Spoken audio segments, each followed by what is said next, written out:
Hey guys. Okay. First things first, we're going to go ahead and jump straight into selecting an ad and then creating your new ad to add to the series. So I am going to go ahead and share my screen. You guys have heard me talk about the fact that Illustrator is my program of choice. I decided to go ahead and pick something warmer. It's snowing here in Idaho. So even though it's Christmas time, I've been thinking about my dad. He grew up in California. He was a surfer boy back in the day of the Beach Boys. And so I decided to go ahead and pick a surfing ad. Obviously, I can't pick something vintage. So I decided to go with something new and newer. So O'Neill is a popular brand for surfers. They run a competition called Wave of the Winter. And I think it's just, surfing in the Southern Hemisphere during Christmas time, I bet.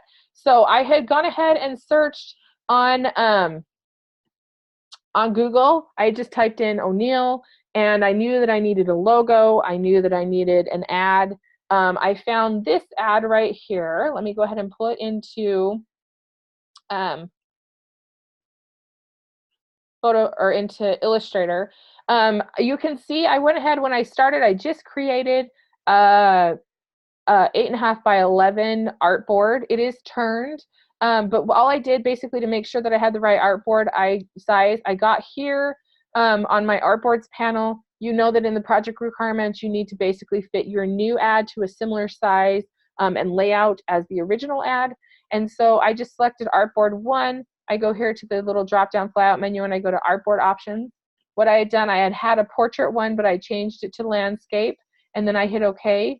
Then basically all you'll do is drag your ad in. You can see that my ad is still quite a bit larger than my actual size. Instead of scaling my artboard, my ad down like this, instead what I'm going to recommend doing is going back and using on the left hand side your artboard tool, and I'm just going to go ahead and stretch out my artboard to fit the ad size. That way you are totally cruising. You've got the right dimensions. Now it's really easy.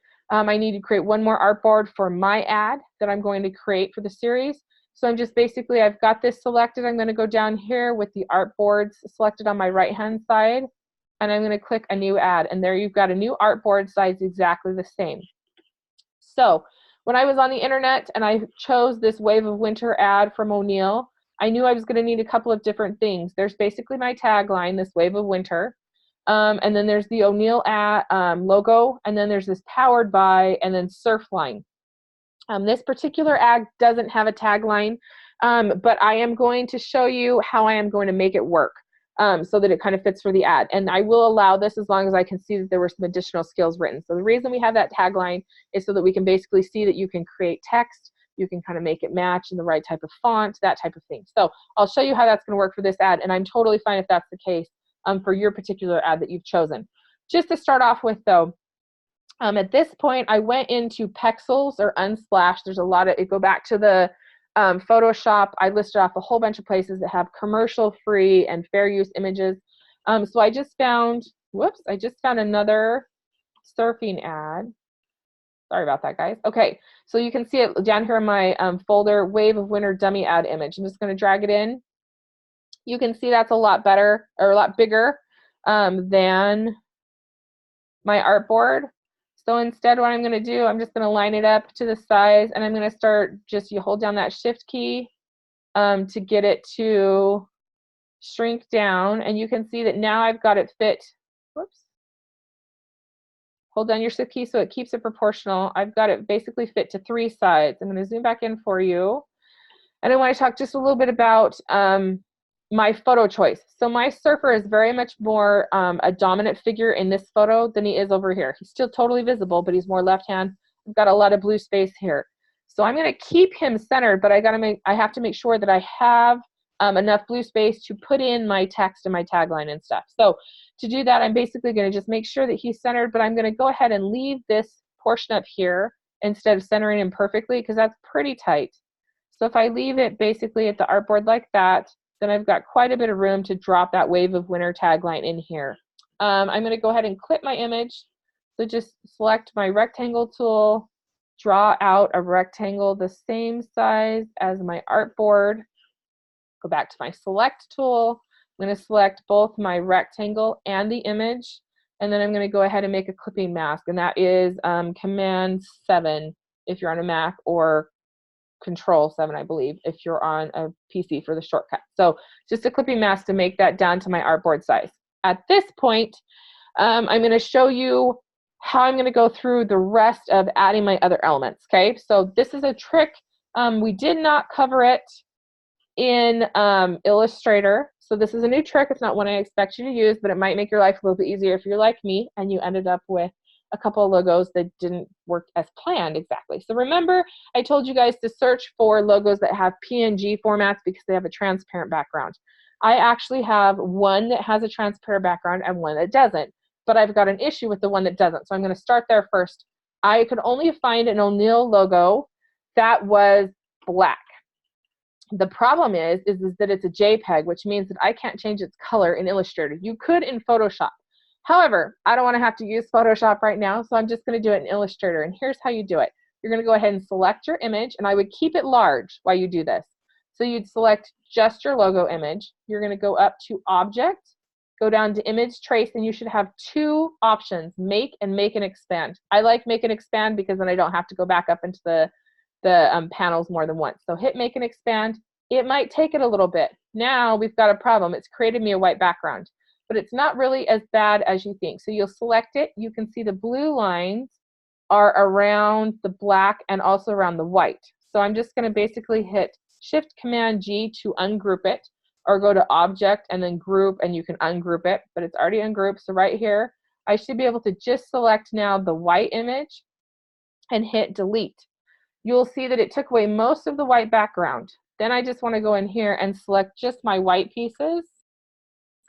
And I now have no white pieces and all black, so my logo has no background. At this point, you'll want to use your selection tool to grab all the pieces.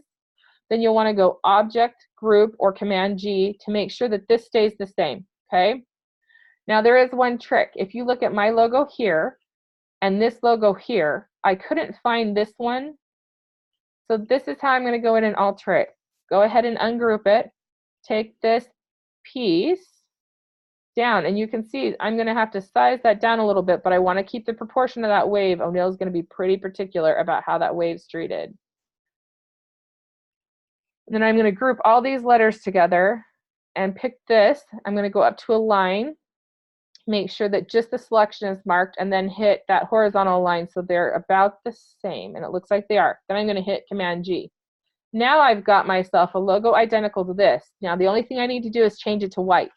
And I could have changed it to white before I altered it to this horizontal look, but all I need to do now is select it, double click on my color palette, type in 6Fs because that makes it white, and we've got a white logo to match with no background. So basically now this is a vectored image. That is how you create vectors from JPEGs or PNG files that have a white background. You can find PNG files that have white background. So the same thing with the surfline. I'm going to do it one more time so you can see it. It's going to be a little bit faster. This surfline logo I could only find in this size and with a white background. I'm going to select it, Object, Image Trace, Make and Expand, give it a second, click on the image again, Shift Command G to unlock, or Object, Group, and it will say ungroup if it's a grouped. So it's already ungrouped. I'm going to go right here. I'm going to enlarge it just a little bit more so you can see. This one is not quite so clean. You can see that when it did it, it lost me this E. So I'm going to basically delete my background. Right here, you see these little tiny dots. I'm going to take one of those. I'm going to rotate it just a little bit to give me back the center on my E. And you can see I've got to rotate it just a little bit more. So I hit my selection tool. I'm going to pick that white dot and the E. Then I'm going to go up to my Pathfinder tool, and I'm going to go to minus front. Now I've got my E back. Go back here, delete that out, use my selection tool to grab all of it. It's not perfect, but I'm going to Command G to make it into one group.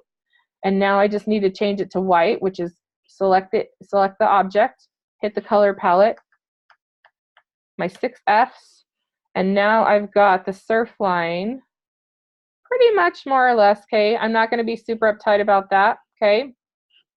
So I've got my O'Neill. I'm going to size down my O'Neill just a little bit so that we can expand my image so you can see what we're working on next. Okay, so I've got O'Neill. I'm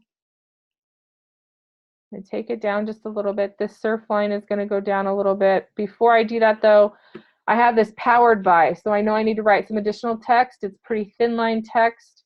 I'm going to click right here, and then I'm going to go over to my character panel. I know that Lato is one, it's a free font that you can find. So if you just search that, if you're looking for a great thin font, this is a great one. I want to probably go to Lato, probably more than hairline, probably thin. I'm going to increase my size to 20, and then I'm going to basically make it all caps. Powered by. You can see there's quite a bit more space in the powered by than mine. So I'm going to highlight that, come up and give myself, I don't know, 50 to start with. It's probably closer to 100. And then I'm just going to use my selection tool to make this a little bit bigger so that it kind of matches that same powered by size. And I'm going to select both of those and go to align. Make sure that's just the line selection and that they're bottom aligned or probably center aligned. Center line doesn't look good. Bottom align looks better. So I'm going to group those. The trick is I forgot to change this to white. So the same idea. Now I've got white, and you guys, I am going to change this font. I feel like the thin's going to get lost, so I'm going to use light. And that looks a little bit better. Okay, so I'm going to group those together.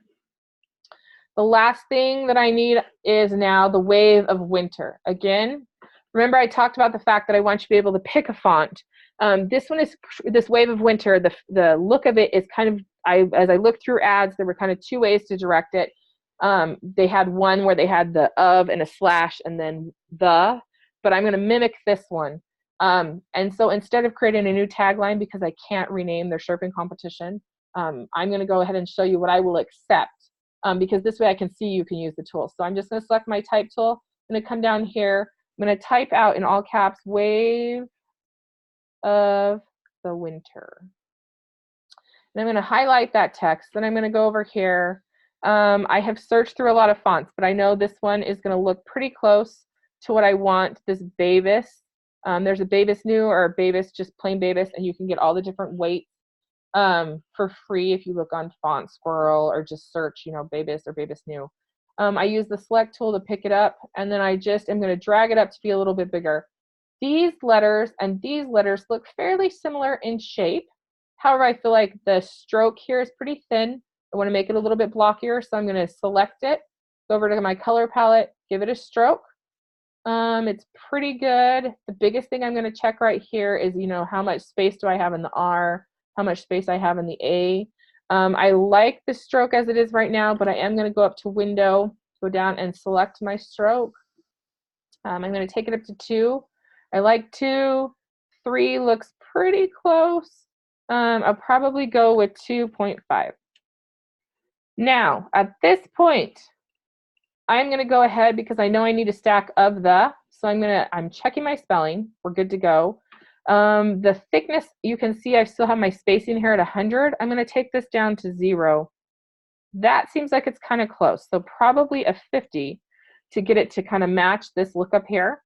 Once I have the spacing and the text looking kind of close to what is here, I'm going to go ahead and select it, go to Object and Expand. It will show you a pop-up that has Object and Fill. Make sure both of them are selected. Hit OK. This basically makes this so that you can treat it as a group. And at this point, what I want you to do is you'll ungroup it. So you'll select it, go to Object and Ungroup. Okay. Then I can select every individual letter. Instead, I want to go in and group the words separately. So select all of Wave and hit Command G, or go up to Object and then Group. Select OF for of, select TH for the, select all of the letters for winter. Then I can see here of and the are left aligned. So I'm going to take of, I'm going to stack it on top. You can see that it's left aligned right there by that red line that showed up, or you'll select both of them. Make sure that in the align palette it is aligned to section and left align. Then group, Command G or object group. So of the is the same height as wave and winter. So at this point, I'm just going to select wave and winter, and to select both at the same time, you'll select wave, click on it, hit shift before you select winter, and then you've got those two. I always drag from a corner, so I'm going to drag. Let me zoom out just a little bit. I'm going to drag like this as fast as I can, and you can see it's starting to be about big enough.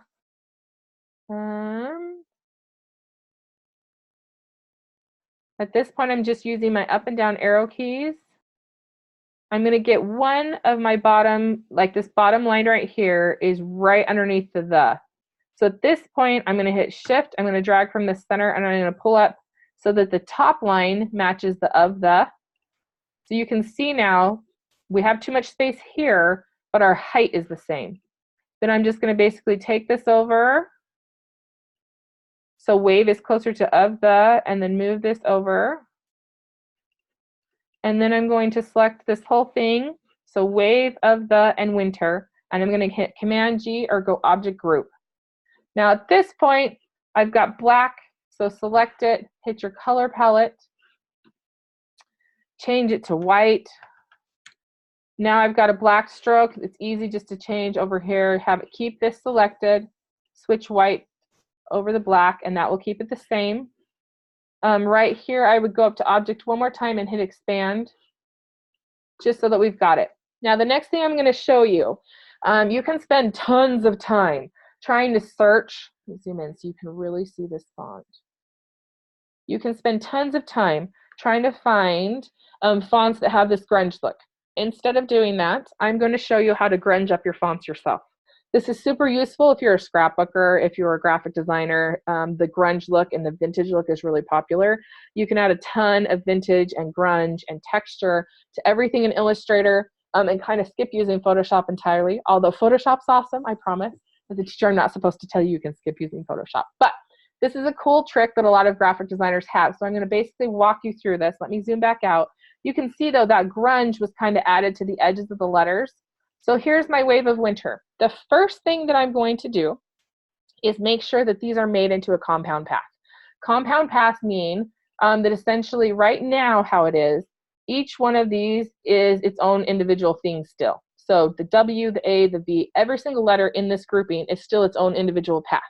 I want to make all of these paths compound. And what that means is that it will be very difficult for me to go back in there and create, like take out letters or change. So if you have a spelling issue or a typo that you need to switch, one way that I get around this, I just make a copy and drag this off. Whoops, now I'm adding it to something different. You'll just drag it off to the side, and it's going to pop up a screen for me. There we go. Okay, so I've dragged that off to the side. I've double checked to make sure I don't have typos. So I'm going to select it, go to object, and then go down right here to compound path, and you're going to say make. Might take it a second. Sometimes I do it twice just to make sure that it does it. Yep, see, you can say make, and it will let it release. So you can release it and fix it, but just know that it's a little bit easier to make sure you have typos before you expand and all that kind of stuff. So I'm just going to hit make again. Okay, so now this is one compound path. I have a bunch of different grunge textures that I use. The one that I'm going to use today is this Lemonade Pixel. This came in as a JPEG. Lots of times you'll see JPEG or PNG files that look kind of grungy that people are offering as freebies online. I don't remember this one where it came from. I know Lemonade Pixel is who did it. You could just search that and find these grunge textures. There's a whole bunch of them. And I don't remember if I paid for these for commercial license or if these were free commercial license. Just search commercial license if you're looking for grunge, or invest in a couple of great textures. There's a lot of them out there, and you can create your own. But I already went ahead and did this. It came in as a PNG. So if you'll remember how I showed you how I vectorized the logos so that I could change their colors and delete their white background, I basically took this as a JPEG, then I selected it and made that image trace, and then I deleted the white background. For this exercise, it's just little portions that I want to add. So I'm just going to go ahead and use my select tool to select a section. I'm going to hit Command G to group it, Command C to copy it. Then I'm going to go back to my other file, and I'm going to hit Command V to paste it. And I'm going to zoom in a little bit so that we can see this. On this Wave of Winter, they've kind of added it to all the edges. This is where graphic designers get paid the big bucks because this takes time. So this is still pretty big to add over those letters. So I'm going to shrink it down quite a bit. I'm actually going to use my rotate tool to turn it around, back to my selection tool.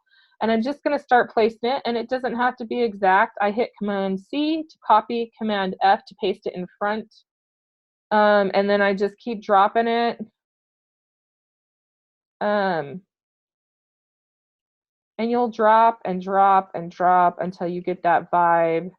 I'm not going to do a super good job. If I was doing this for a client, I would spend a lot more time placing these, but for the sake of time of this video, because none of you want to watch it this fast, and I don't want to spend the time editing it to go back through and speed this up.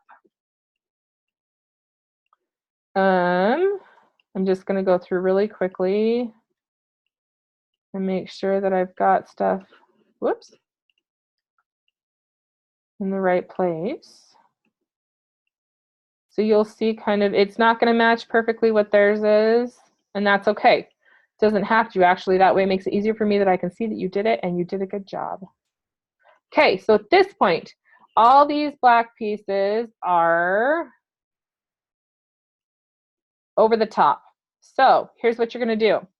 You're going to take your select tool. You're going to select all of the Wave of Winter text and all the black pieces. Then you're going to hit Shift, and you can deselect just a portion when that Shift key is held down. So you can hold Shift and add stuff or just deselect it. I'm going to deselect Wave of Winter, so you can see it's unselected, but all the blacks are the same. I'm going to hit Command G. Now, because that white text is already compound path, all I'm going to do now is select the whole thing. And I'm going to go up to the Pathfinder tab. You can also go Window and go down to Pathfinder if it's not already clicked up. So everything's selected, and I'm going to hit minus front. This is going to take a minute because there's a lot of stuff. You'll actually see this progress bar flash up. When I deselect this, though, you can see, let me zoom in, I now have pieces of my text is actually missing. Now, the real trick, I'm going to go ahead and shrink this down. I'm going to copy it and hit delete just so that I can get back up here a little bit quicker. The real trick is placing it right on top of your image. You scroll in so that you can see, use my hand tool to get over there faster. You can see that I actually did grunge it up. So see, that's very slight. So probably I need to practice this a little bit more, go through. And this is the same thing. I'd have to revise this a couple of times for a client. So I'd probably leave the grunge a little bit bigger so it was more detailed. But for the sake of time, we're just going to go ahead and place the Wave of the Winter. My O'Neill was on top. If we're going to match exactly, this Wave of Winter was a lot bigger. And O'Neill was kind of centered in the middle. And then this Powered by Surfline was in the underneath. So I'm going to select all of my text, Powered by Surfline, Wave of the Winter, O'Neill, and the little waveform. I'm going to go back to my Align tab, hit Selection only, so you're just aligning that. I'm going to center align it, and then I'm going to space the lines a little bit more. At that point, I know the O'Neill is a little bit higher. Select all of these again, and then I'm going to hit Group. Then I'm going to shrink it down to fit the size of my ad.